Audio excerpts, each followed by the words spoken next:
Hello, everyone. Thank you for tuning in.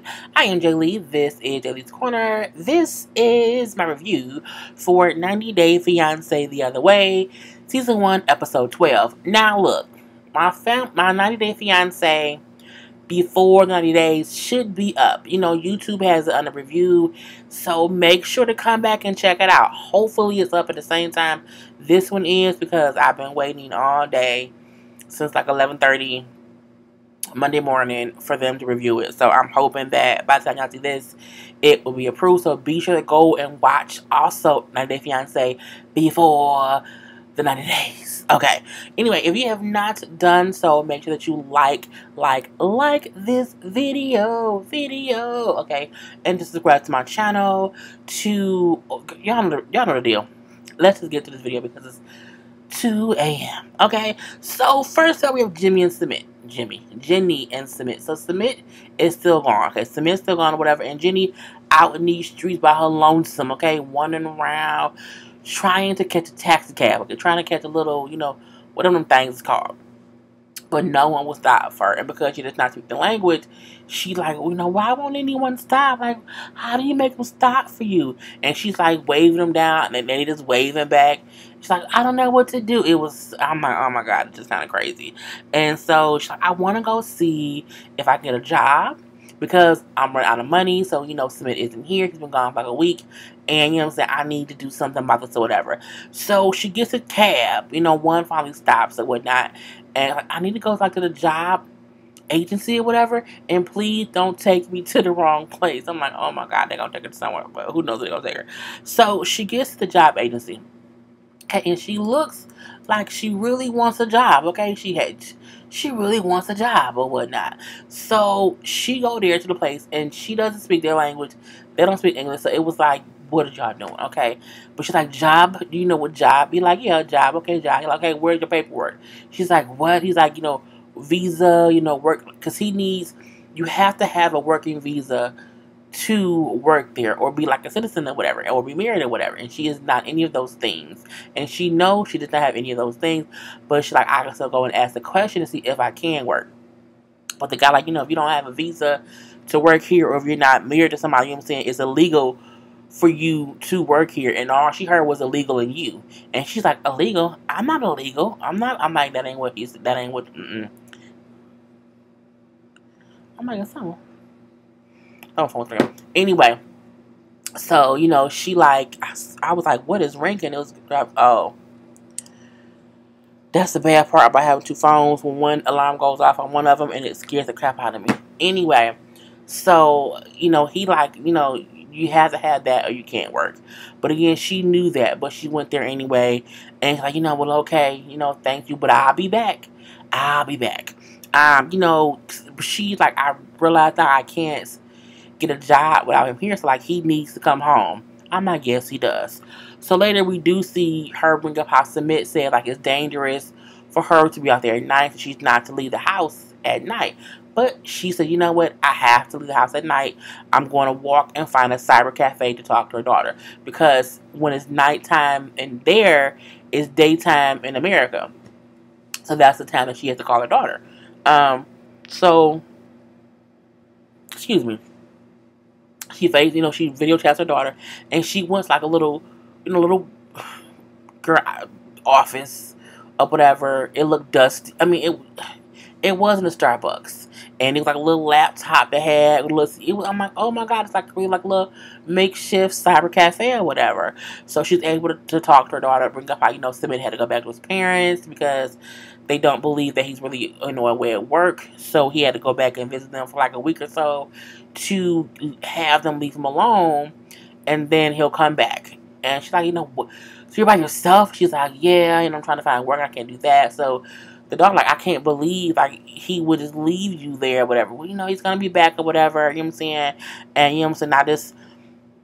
He just had to do that. But the daughter can tell the mom was like flustered to where she's like, you know, it's not what I thought it would be. Like, this was not our agreement or whatever. And, you know, the daughter like, you know, it's just crazy that you're even having to go through that. And so they chit-chat a bit more, you know, exchange I love yous or whatever. And then, you know, that was really it. And then Jenny walks back to the apartment at night by herself. So she do bring up how she does wonder if she made a mistake coming there, because the things that he promised her, he ain't even doing. I said, girl, you made a whole mistake, because again, his ass ain't there. And not only it's because it's not just that he left her there by herself. It's the fact that he still has not even told. What show did I just review? I love him about her.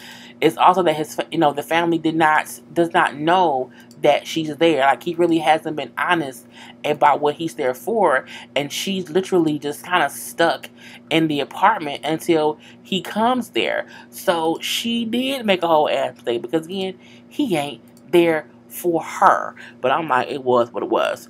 So we then see how Sumit said, like, I had to sneak out my parents' house to go spend some hours with Jenny.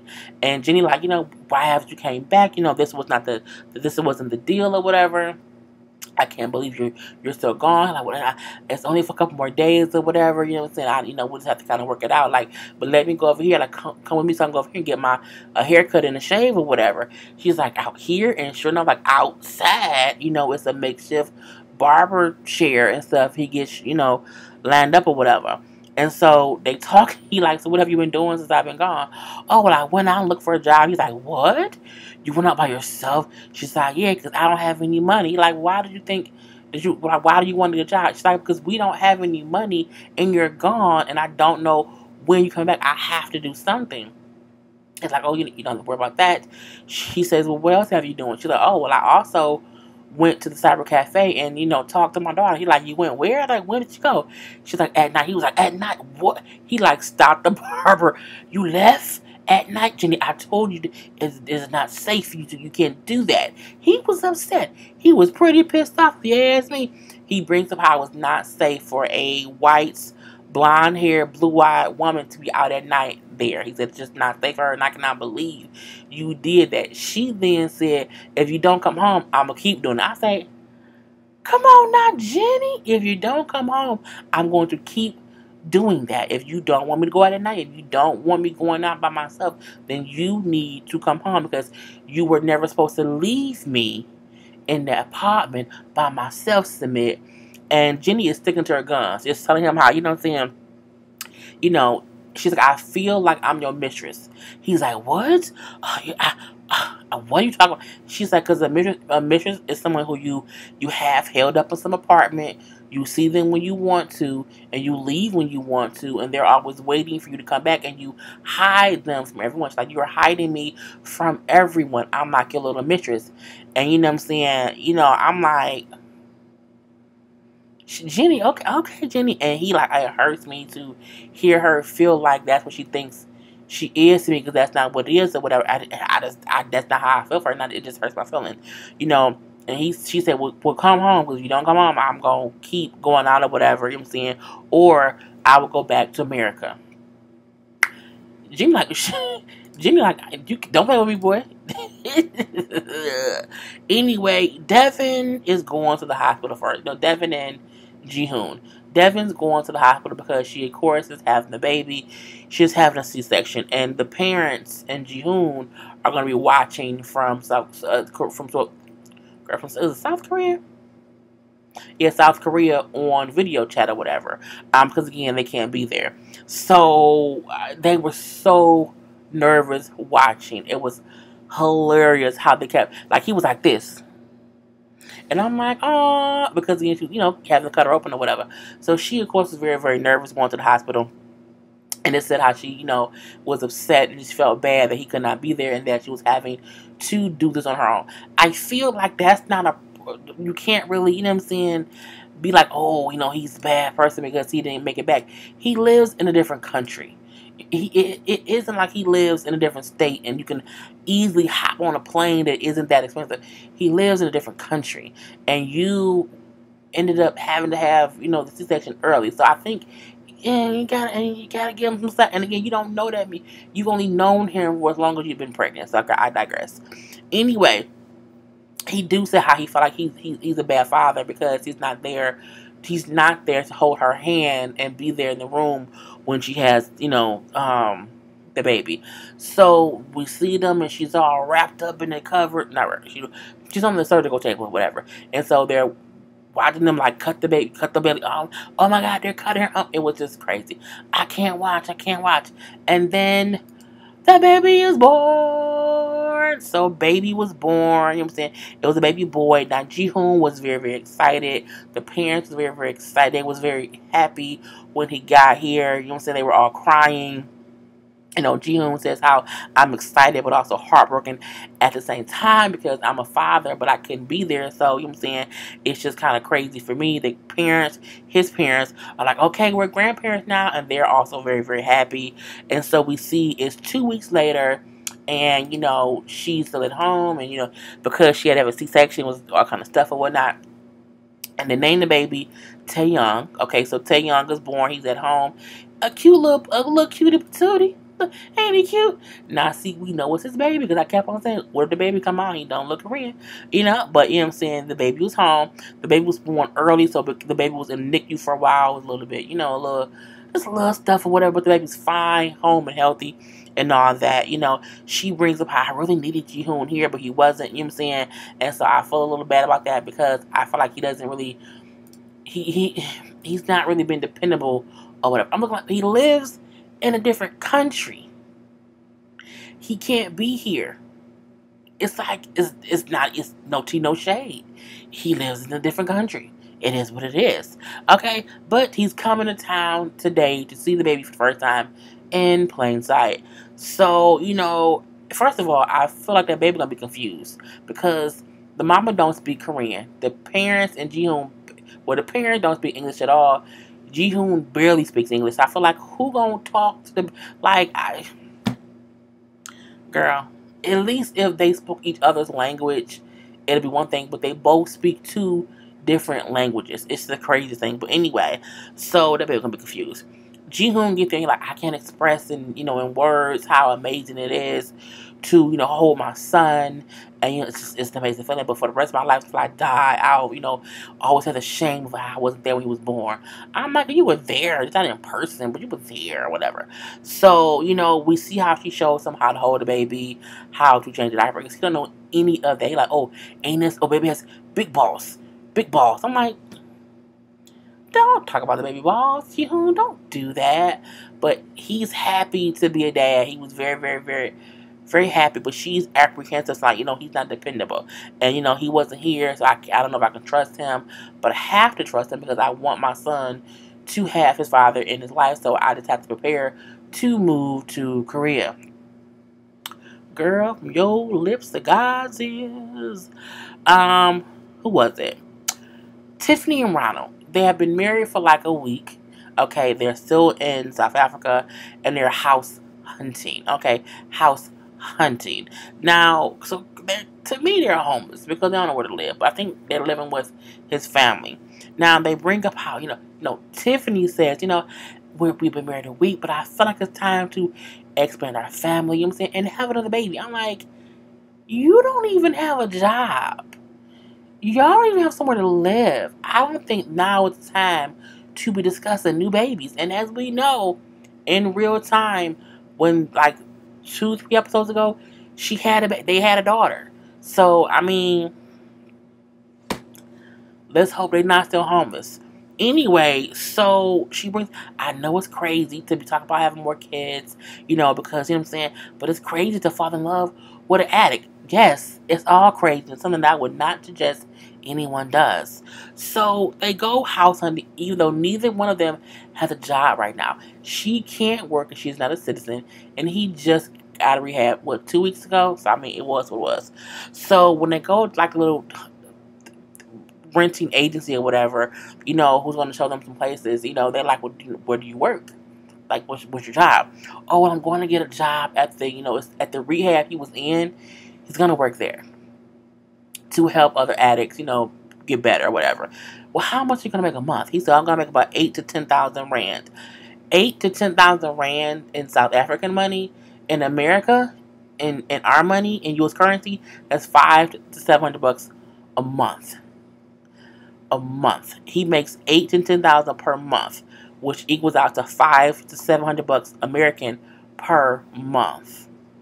And that's their only income. And the realtor said, oh, we know you're not going to be able to find something that's, nice and safe in a decent area for that amount. They bring up how, in their country, 24,000 rand a month is where you can find something that's nice. And 24,000 a month in American dollars is $1,700 a month.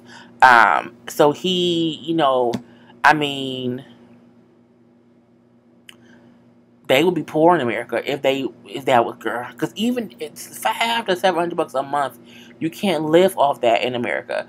So I'm like, girl, cannot even. Girl, I don't even know how to do with that. So because she can't work, the people take them around to what they can afford based on his income. And you know what I'm saying? She's like, because in my neighborhood, like where I'm from, like we leave our doors unlocked. The realtors were like scary because they was like not sugarcoating shit. They're like, oh, you can't do that here. Like if you leave your doors like here, someone will break in and rob you. And she's like, oh, okay. So you can't do that. You can't do that in America. You shouldn't. Okay. Anyway, the first location they go to has an electric fence outside. She then says, I have a son. What if my son touches the fence? Well, then he gonna get shocked. Shocked shitless. Period. Okay. So they go in the house and she's like, okay, so this is the house. I know it looks small. You know what I'm saying? You have the burglar bars on the windows. You should always keep the garage door closed. And then, because they can get in through here. And then she's like, well, this would be like my son's room. And they was like, that's crazy. Like, why would you put your son on the main floor? The son should be upstairs so that the burglars come in. The parents can fight the burglars off. And the kid can hide. I said, I mean, okay. So, they walk around or whatever. And she's like, we know if someone's breaking in, like, because he even brought up how the apartment was like in the middle. It wasn't on the end. It was like in the middle. He like, so the people probably won't come all the way down to the middle to rob us. Like, that's kind of good. The realtor then said, yeah, but if someone does, because you're here and have so many people surrounding you, if you scream really, really loudly, someone will come help you. And I'm like, what? They were very honest. They were not like, people will try to break in. But you just can fight them off. I'm like, girl, I just can't. But they can't afford anything better. That's what they can afford based on his income or whatever. And so they get back to whatever house they live in or whatnot. And then it's like, I can't believe that, like, it's not safe here. I'm like, but you knew that before coming there. Period. You also knew that he didn't have a job. You also knew that you didn't have one. So is it surprising that y'all can't afford something that's in a really great area? Y'all can afford shit in America with that income, but I digress. Anyway, but I can't believe that, people will break in your house. You're like, do people not break in houses in America? Yes, they do. They broke it into mine. I don't know anyone whose house has been broken into. I want to just right in the throat, okay? Anyway, she acting like she live in Mayberry. Oh, no, nothing goes wrong there. Like, it's just amazing. Like, it's just, it's the beef. I'm like, girl, cut it out. We can't act like America don't have crime, because it does. Anyway, he like, look, so I know she's like, how can we have 100% safety? You can't. Not there. He like, look, people may break in, they may not. Like, but it is what it is. Like, what are we gonna do? She then said, well, that's why I feel like we should try to get you a visa to get into the States. He like, they're gonna deny me based on my record. We should still try. I'm like, y'all can't afford the rent in South Africa. How will y'all afford to pay for the visa shit? How? He like, well, no, I said you should just come here. We can be here for like 3 or 4 years until we save up some money, and then, figure things out from there. Y'all didn't have any of this planned out, and that's your fault, Tiff, because you have a whole son. You should have known what the plan was before getting there. But she wants to see if he can get approved to come to America. Girl, we don't want him here. And last but not least, Karina and Paul. Girl, Karina and Paul just need to divorce. Or maybe not. I feel like they love each other, but they just batshit crazy. So they moved into the cheap house that they looked at last week. The one that he did not want to move into, they moved into that one. They've been in there for maybe like 2 weeks. no, like a week, because they've been in her parents' village for 3 weeks. So then now they're in the new house or whatever. And he like, I was out all day looking for a job, okay, because I don't have papers. I was looking for like under the table work, and everyone was like, no. I think it's mainly because he don't speak English. I mean, because he speaks English, he does not speak Portuguese. So I feel like they don't trust him. You know what I'm saying? But if he had his visa, he could get a job regularly, hopefully. But he can't get a legal job because he's not legally supposed to work there. So, Paul, like, he came home, like, I had no luck in finding a job. And Karini's just pissed. You don't have any job. You can't afford to pay for the baby. You don't want to work. And it was just a continuation of that conversation of her, like, you don't want to work, and you need to work because you need to pay for this baby. And his standpoint was, I'm looking for work. I can't find no job. What do you want me to do? He then say it's a lose-lose situation. He say, I can't please her anyway, because if I stay here, I can't find a job, but I'm here for her. But I can't work. We don't have any money. If I go back to the States, I can get a job, but I won't be here. But I can make money. Like, she's not going to be happy either way. And I'm like, well, that's very, very true. So she keeps on, you don't want to work. You don't care. And he mad. And she, I think, told him to go back to America or whatever. And now they're arguing back and forth. He took his ring off. He got so frustrated. This fool he went outside and got in this makeshift, I don't know if that's a bathroom, if it's a clubhouse, if it's a floor tree house. I don't know if it's a chicken coop. I'm not sure. But Paul went in there and sat down and was like, calm down. Just calm down. Count to 10. 1, 2. I'm like, she's like, Paul. I'm like, Queenie, let that man count to 10 before he just go crazy. Let's let him do that. Because if nothing else, he's trying to calm himself down or whatever. It was the funniest shit ever. And so he come back in from the little shed. She then say, you don't want to work and you need to just shut up. I'm like, oh my God, this is kind of crazy. That's not true. I've been out here working. What do you want me to do? What do you want me to do? You know what I'm saying? I'm out here, whatever, and you out here talking to other men in English. What if I did that? What if I talked to other women? That's kind of crazy. You're doing things that I don't want you to. And I'm like, y'all are all over the place or whatever.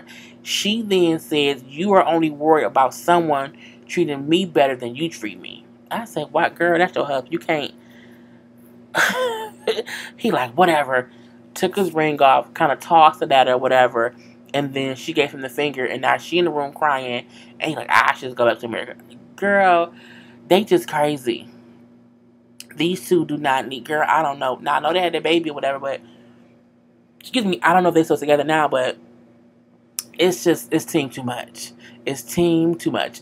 And that was the whole episode. So I'm done, y'all. Comment below. I'm done. Peace.